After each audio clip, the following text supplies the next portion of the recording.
So angiosperms, they consist the pollen grains and the ovules. So the main reproductive part of an angiosperm is the pollen grain and the ovule. Those plants having a single cotyledonous seeds, you can consider those plants to be monocotyledons. Angiosperms are the only plant species that produce flowers. The egg apparatus is made up of 2 synergids and 1 egg cell, and this is present at the micropylar end.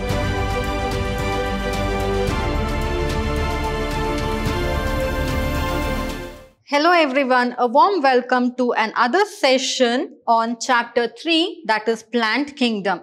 I am Dr. Divya, Biology Faculty, Vidyashram Pre-University College, Mysore, Temple of Excellence. So in the previous chapter, we had studied about gymnosperms.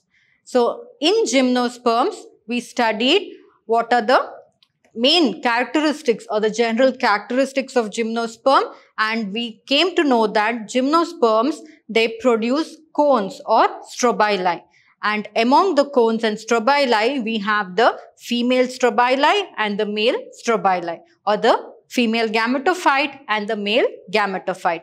We also studied how the female gametophyte develops and the male gametophyte develops. So the male gametophyte produces the microspores or the pollen grains, and the female gametophyte produces the female gamete or the ovule.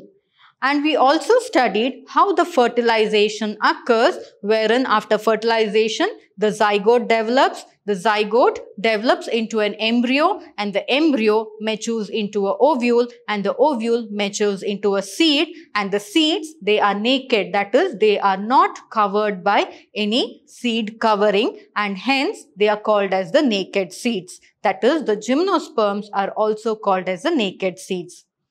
And we also studied that gymnosperms, as one of the tallest plant species that is present in this earth even today, it is called as the giant redwood tree or the sequoia. In today's class, we shall study about the vast variety of plants that occupies a major portion of the plant kingdom, which is called as the angiosperms. So we shall look into what angiosperms are and what are the characteristic features of angiosperms and how reproduction or fertilization takes place in angiosperms. So angiosperms, they consist the pollen grains and the ovules. So the main reproductive part of an angiosperm is the pollen grain and the ovule. So where are the pollen grains produced? So the pollen grains are present in the male reproductive structure of the flower, which is called as the anther. And the ovule is present in the female reproductive structure of the flower, which is called as the gynoecium. So in the gynoecium, the ovary is present, and inside the ovary, the ovules are present. So these pollen grains and the ovule, they fertilize to form a seed, and the seed is the one which develops into a new progeny. So pollen grains and ovules are present or are developed inside the flowers, are developed in flowers. So these seeds, they are enclosed by a covering, they are enclosed by a fruit, and therefore they are not naked. So gymnosperms, they are not enclosed by an ovary. So I want to tell you what this, since I told you they are not enclosed by an ovary. So here the ovary are the ones which develop into the fruits, and the fruits inside the fruit, and the ovules are the ones which develop into the seed. So where is this ovule present? Inside the ovary. So the ovary will form the fruit and the ovule will form the seed. Therefore the seeds will be enclosed in fruits. They are not naked like the gymnosperms. They are enclosed within the fruits. And when we look at the size, so I told you in gymnosperms, their size, they may be shrubs, they may be medium-sized trees, or they may be very tall trees. But the angiosperms, they vary largely in size. They may be small. So the smallest angiosperm is Wolffia, and they may be tall trees, that is the eucalyptus, which can reach a height of 100 meters. So smallest one, so you can see here Wolffia. So this is Wolffia plant. So they are the smallest ones, and we can see the eucalyptus. So eucalyptus trees, they are the tallest, which can grow to about 100 meters. They can grow to about 100 meters. So angiosperms, when I say about angiosperms, you should know that I'm talking about flowering plants, because angiosperms are nothing but those plants which flower. So throughout this plant kingdom, when I was explaining about bryophytes, algae, bryophytes, pteridophytes and gymnosperms, nowhere I had used the term flower, because those plant species or organisms, they do not produce flowers. Angiosperms are the only plant species that produce flowers. So moving on to the types of angiosperms. So angiosperms can be classified into two types based on the seed. So based on the reproductive structure, like what kind of seed is produced. So based on the seeds, they can be classified as dicotyledons and they can be classified as monocotyledons. Dicot. So dicotyledon, having two cotyledons. So the seeds, they have two cotyledons. The best example is bean seed. So bean seed, you can easily split it into two halves, right? You can split it into two halves. So one cotyledon and the second cotyledon. Therefore, together they are called as di. Di means two. So they are called as dicotyledons. So those having two cotyledons. And in the case of monocots, you cannot easily split them into two halves, and therefore only one cotyledon is present. Hence it is called as monocots or monocotyledons. So this is based on this, they are classified as dicotyledons and monocotyledons. So in order to know the differences between these two classes, that is dicotyledons and monocotyledons, we shall see or study about them in detail. So dicotyledons, as I told you, the seeds have two cotyledons, and almost all the dicotyledon plants, if you look at the leaves of the dicotyledon plants, in the leaves there are venations. So what are venations? So say for example, I've drawn a leaf like this. So we have the midrib and then we have a lot of veins like this in the leaf.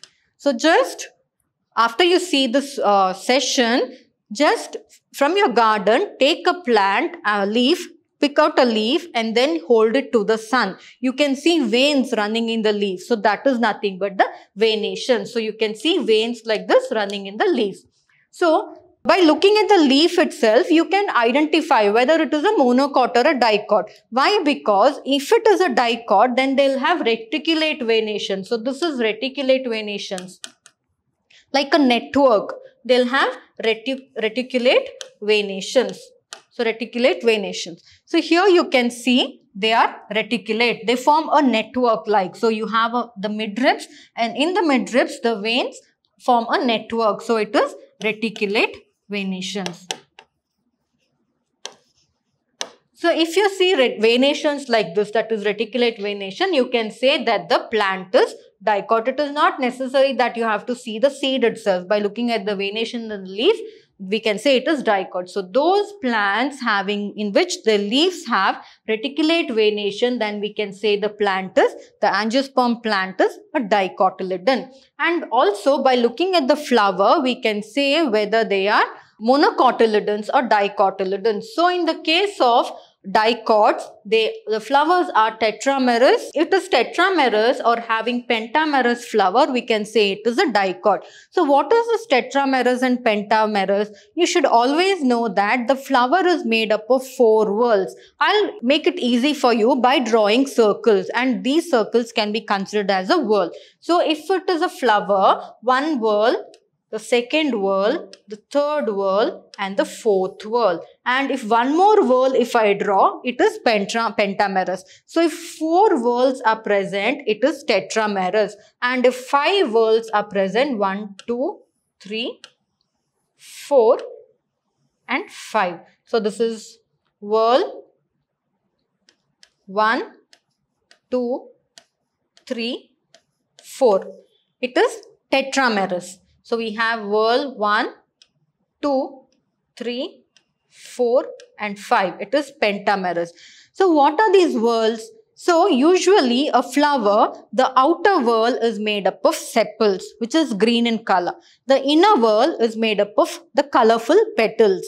And inner to the petals, it is the anthers. and inner to the anthers the gynoecium, and inner to the gynoecium there is the ovary or the ovule being present. So these are the different whorls of the flower. Say for example here, if they have the sepal, the petal, then the stigma or the gynoecium and the anther, then you can consider it to be tetramerous. And more than that, if it has 5 whorls, you can consider it to be pentamerous. So the best example is we have this hibiscus. It is a dicotyledon, so it is the best example for a pentamerous flower. So this is how, based on the flower, based on what the structure or the whorls of the flower are there, you can say whether it is a dicot or a monocot. So now moving on to monocotyledons. So in monocotyledons, you cannot open the seed easily with your hand into 2 halves, then it is a monocot because they have only one cotyledon. So those plants having a single cotyledonous seeds, you can consider those plants to be monocotyledons. And also when you look at the leaf, if they have parallel venation, the best example is grasses. So be it bamboo, bamboo also belongs to the grass family, and other grass species, and rice, all these. So if you see the leaf of grasses, it is very lengthy, they will have parallel venations like this. The veins are parallel. So this is parallel venation.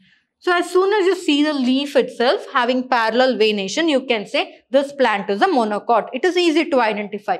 So here you can see parallel venation. You can see lines like this at a stretch. There is no network of veins being present. So this is parallel venation. So such leaves are monocots. And also when you look at the flower, they are trimerous, means they have only 3 whorls. They are trimerous, having only 3 whorls. 3 whorls, the petal, then they have the androecium and the gynoecium, or only 3 whorls will be present. So that those such flowers are called as trimerous. 3 whorls. Tri means 3. They are made up of 3 whorls, and if you find flowers having only 3 whorls, then it is called as monocotyledon. So that plant is said to be a monocotyledon. So now it is easy to distinguish between a dicot and a monocot. Dicots, they have reticulate venation. Monocots have parallel venation. Dicot, 2 cotyledons are there in the seed. Monocot, 1 cotyledon is there in the seed. Dicots, they have pentamerous or tetramerous flowers, and the monocot plants have just trimerous flowers. So these are the differences. Now once just go through, if you have a garden at home, just go 1 round, and there itself you can differentiate and find out easily by looking at the flower. If it is difficult with the flower, just look at the venation in the leaves. So you can easily tell which is a dicot and a monocot plant. So next, moving on to the sex organs or the reproductive structures in the flower. So in the angiosperms or in the flowering plants, they have the male reproductive structure and the female reproductive structure. So the male reproductive structure is the stamen. So as you can see here, these are the stamens. They are the stamens.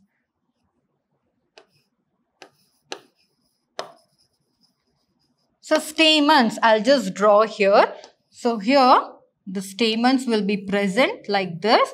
So this is the filament. This is the anther. So the anther and the filament together, it forms the stamen. So the anther and the filament together, it is called as the stamen. And in the stamen, where are the pollen grains present? The pollen grains are present within the anther. So this is the male reproductive structure. So therefore, stamen is the male reproductive structure, and each stamen, it consists of a slender filament. As I've shown here, it consists of a slender filament and an anther at the tip, which I've already shown. It has a slender, lengthy filament and anther at the tip. And the anther bears the pollen mother cell. So inside the anther, the pollen mother cells will be present, and the pollen mother cells, they undergo reduction division, that is meiosis. So what happens here is, so reduction division is half of the chromosomes will enter into the pollen grain. So they undergo reduction division and they produce microspores. So always remember, so far I had been telling you, whenever the term microspores comes, it is something related to the male reproductive structure. So it produces the microspores, and these microspores, when they mature, they are called as the pollen grains. So they produce, so the stamens, especially in the stamen, the anthers are the ones which produce the pollen grains. So this is the male sex organ. So next, moving on to the female sex organ, it is called as the pistil and it is also called as the gynoecium. Pistil and the gynoecium. So you can see here this whole thing, what I've this is nothing but the stigma. So the stigma together with the style, and below this it continues to form a bulged structure, which is nothing but the gynoecium or the ovary. So inside the ovary, the ovules will be present like this. So ovules will be present. So this is the simple structure of the female reproductive part. So it consists of a swollen ovary at its base. So at the base we have a swollen ovary like this, and this ovary, it extends with a slender style. So it extends with, so this is the ovary. It extends with a slender style, and at the tip of the style, the stigma is present. So this is the stigma. And remember, the pollen grains always come and fall on the stigma. Same like gymnosperms, how the pollen grains will fall on the megasporophyll, right? And it will germinate and it will produce the pollen tube. Just like that, here also the pollen grain will fall on the stigma. It will germinate, produce the pollen tube, and it will release the male gamete into the ovary. So that is how, or the ovule, that is how it takes place. So here, it consists of a swollen ovary at the base and a long slender style and a stigma. And inside the ovary, the ovules are present. And inside the ovary, the ovules are present. These are the ovules.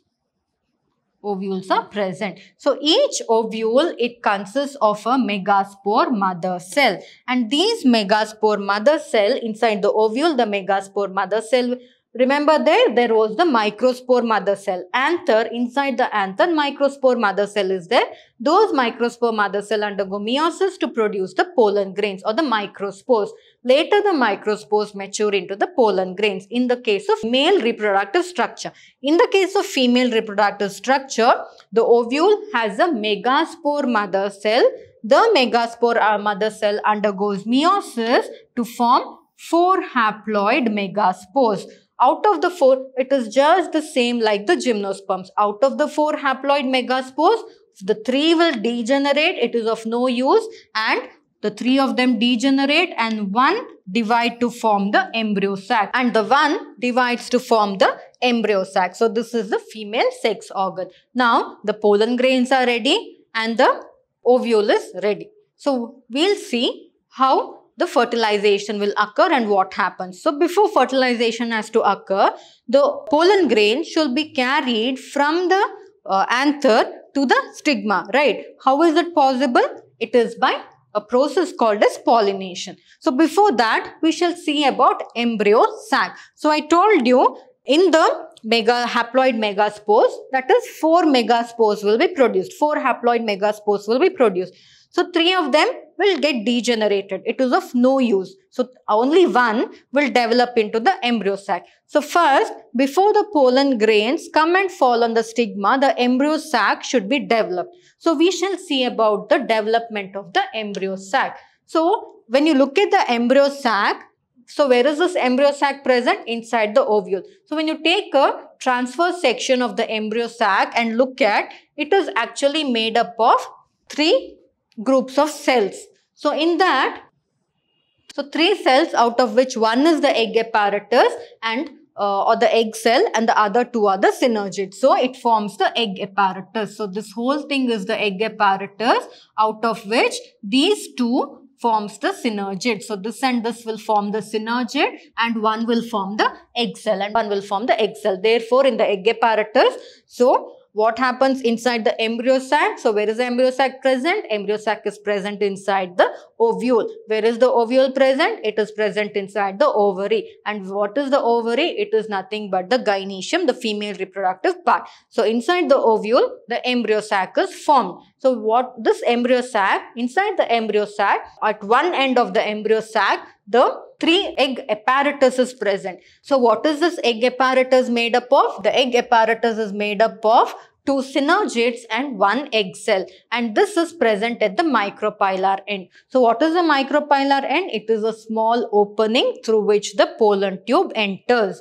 So why the pollen tube should enter? To deliver the male gamete, right? At the micropylar end, there are 3 cells that are present, which is altogether called as the egg apparatus, out of which 2 are the synergids and 1 is the egg cell. So here we have now egg cell and 2 synergids, and also below the opposite to the micropylar end, at the chalazal end, there are 3 cells present, which is called as the antipodals. So 3 cells are present, which are called as the antipodals. Anti towards the extreme end, antipodals.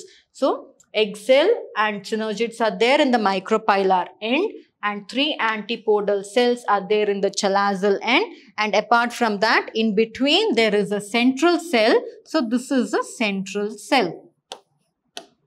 In the central cell, 2 polar nuclei are present. So one and the second one.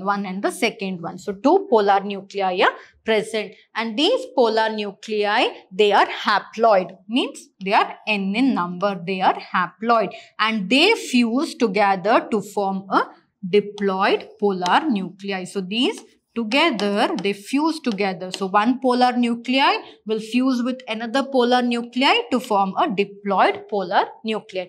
Now the diploid polar nuclei is ready, and the egg cell is ready for the fertilization to occur. Once the embryo sac is developed, now the fertilization should occur. So what happened in the embryo sac? We have the egg cell, which is important, and 2 polar nuclei, which was haploid, they fused together, they combined or joined together, and they formed the diploid polar nuclei. Now both are ready. So now both are ready, we should get the pollen grain, right? The flower should get the pollen grain. So from where will it get the pollen grain? From the anther.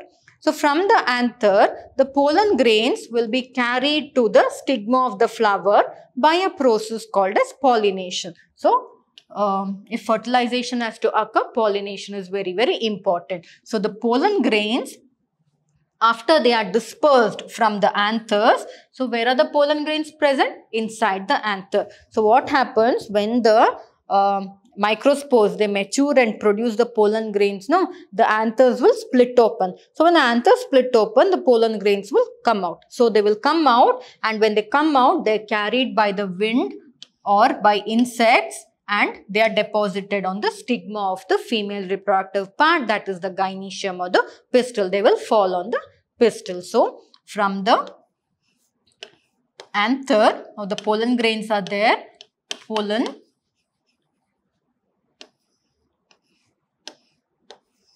so they will fall on the stigma. So they will fall on the stigma. So this process is nothing but pollination. How will they come from here till here? It is either the wind will carry it, or sometimes the insects will come and sit on the flower to feed on nectar. At that time, the pollen grain will stick on the insect, and when it comes to feed on the nectar of another flower, it will deposit the pollen grain on the stigma. So like this, pollination will occur. So now pollination is occurred. After pollination, we shall study what happens. That is represented here in the form of a life cycle. So we shall study about the life cycle of the angiosperms. So now here I have the sporophyte, which is the plant body. So in the sporophyte, the flowers are there. So in the flower, what is there?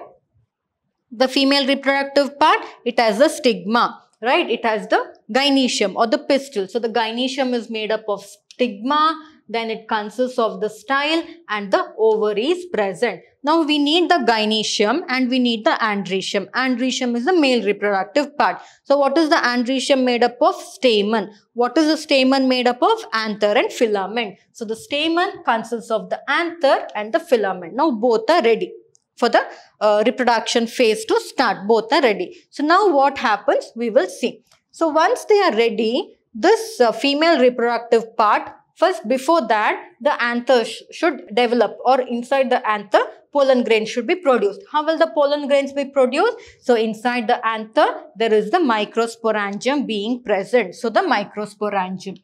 These microsporangium, they consist of the microspore mother cell. They consist of microspore mother cells. These microspore mother cells undergoes reduction division to produce the microspores. So the microspores will mature. They will mature and form the pollen grain. So this pollen grain, now it is ready. It is ready. It should fall on the stigma. Before that process, in the female gametophyte, what happens? Here the megasporangia, that is the ovule. In the ovule, the megasporangia will be present. That is the megasporangium. In the megasporangium or the ovule, the megaspore mother cells are present. These megaspore mother cells undergo meiosis to produce 4 megaspores. Out of the 4 megaspores, what happens? The 3 megaspores will get degenerated and only 1 megaspore will be present. So in this megaspore develops into the embryo sac. So now we have the megaspore mother cell and the embryo sac is ready. So this is the embryo sac. Embryo sac is ready. Now since the embryo sac is ready. Now since the pollen grain is ready, after that what happens? The pollen grain, it will come and fall on the ovary. Once it falls on the stigma, so it will fall on the stigma. So once it falls on the stigma, it will germinate. This is the same thing I'll draw here. The pollen grain will fall on the stigma. It will fall on the stigma and it will produce the pollen germ tube. It will start producing the pollen tube and it will enter through the micropylar end. And while entering, it will deliver the male gametes. So here what happens? The gametes are there. So gametes will be present inside the pollen grain. So these gametes, once the pollen grain will germinate, these gametes will just travel. Can you see here the male gametes? They are moving. They will move and they will enter here. In this, I told you already in the embryo sac now, egg cell is there, polar nuclei is there. One male gamete will fuse with the egg cell and the other male gamete will fuse with the polar nuclei. So the one that fuses with the egg cell will form the zygote and the other one which fuses with the polar nuclei will form the embryo. So this later on the zygote will develop, or it will fuse and it will form the zygote. So the zygote will develop into the embryo and the embryo will develop into the seed. So the seed, when you sow, again you will get a sporophyte or the plant, again the cycle will continue like this. So this is the life cycle or the reproductive cycle, we can say, of the angiosperms. That is how they will continue. So now moving on to uses of angiosperms. So angiosperms has a wide applicability in this particular in our day-to-day life. So for example, it is not just used as a food for us. So we use angiosperms as a food.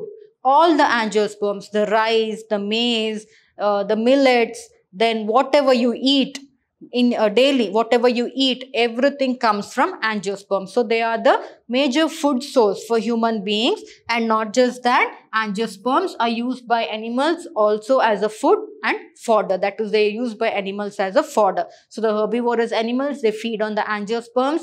Apart from that, these cows and all cows, buffaloes, all that, they use them as a fodder. The best example is the grasses. The cows feed on the monocots especially. They feed on the grasses. And also angiosperms, they can be used in the making of fuel. So now you can ask me, how is a plant used in making fuel? The best example that I can give you in case of angiosperms is the Jatropha. So you have seen, right? I hope everybody knows about Jatropha because during your childhood days, You might have broken the leaves of Jatropha and used it for blowing bubbles.